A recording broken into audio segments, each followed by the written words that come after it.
So obviously, to me, it was really important that the Switch feel and work like the Switch. So the Joy-Cons on here are actually fully removable.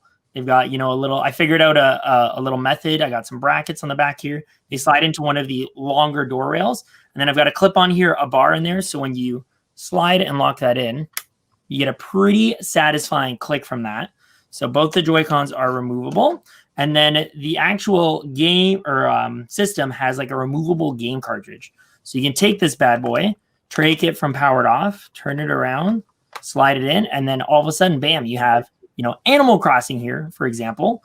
Of course, we put some other builds together as well. So speaking of Breath of the Wild, this is our Legend of Zelda build. This build was done in partnership with our friend Set to Build. He's another Lego building streamer. He designed the Animal Crossing and Breath of the Wild builds here. I made some very small improvements or changes to them to just add a little bit more detail. But I think they're pretty iconic scenes, pretty recognizable. And then, of course, we also have a Joy-Con holder that comes along with it. And these can just all be fully swapped around and kind of played with there. And then swapping the games out is pretty quick and easy too, as you just kind of pop out the scene. And then you can just put whatever scene you want in there and just change the border colors to kind of match the game better.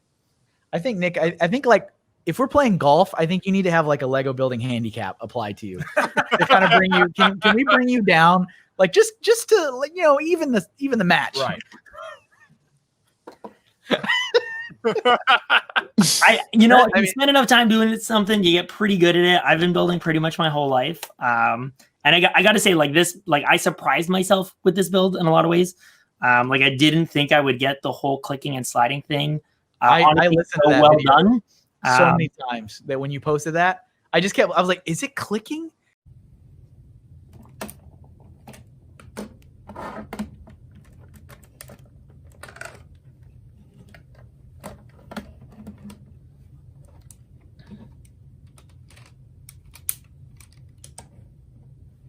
It's clicking.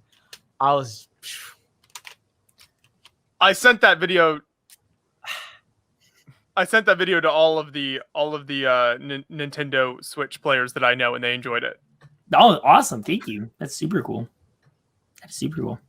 Yeah. So it was a ton of fun to bring to life, and honestly, like I'm really excited to see what games people will bring to life into the Switch themselves. Very much like the pop-up book. You had like 2 alternative models. And then I think Lego Ideas had actually run a contest encouraging people to come up with their own scenes for it. I think people are really going to have a lot of fun throwing whatever game they want in there. So it'll be pretty cool. So have you experimented yet with different colored Joy-Cons? Are you sticking with the gray and the blue and red? I actually have a couple of parts I've been slowly setting aside as I've been getting ideas for different color Joy-Cons. So you can definitely expect to see maybe in some of the project updates, some different color Joy-Cons show up with certain games and stuff like that. So yeah, they have different colors. They don't have as many, like their special edition consoles themselves, but the Joy-Con colors is really where you show all that personality. I love the lime green and hot pink Splatoon combination. So yeah, that's definitely an awesome one. Unfortunately, there are like quite a few part requirements. So you can obviously see I've had to use blue arches here because they don't exist in Dark Azure. Gotcha. Lime green is not possible. Purple's not possible. There's so many great colors that are unfortunately just not physically buildable.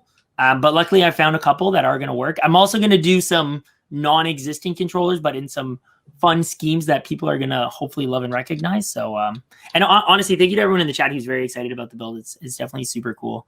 We're going to get the, wait, you said lime is not. I was going to ask if we're going to get the Brick and Nick version. I really wanted to. I'm honestly, I may be tempted to actually just go out and paint the necessary. You know what? You enjoy your hobby how you want to, Nick. You paint those bricks. I've never painted a brick in my life. You just bite the bullet. It's all right. It's fine. It would be a first, but I'm tempted. I'm certainly tempted for the lime green because, yeah, that's my branding color. So, but yeah, I hope you guys will be excited about it as well. Heck, here's a little sneak preview. Actually, and this is actually the first scene I built because I'd used the Minecraft minifigures to just help me figure out what a sample of the scene would look like.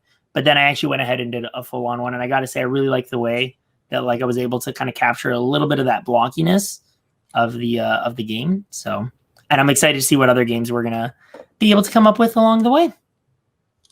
Yeah, that's awesome stuff. Thanks for showing it off here. Yeah, and thanks for letting me, guys. Appreciate it.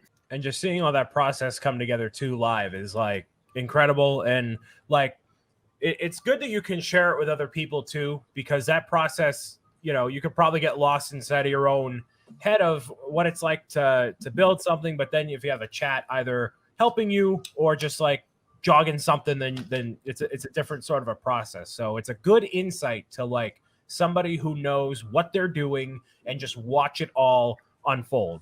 Like there's somebody in my chat who when they were reporting in for me how your progress was, somebody was like, it looks like he's putting stuff away. I'm like, oh no. Nick's got a method. Give him time. And then slowly seeing it come together. I got so many messages afterward that were like, dude, that dude can build. I'm like, I know. That's why he's the Mario thing. So, very kind of you. Very kind.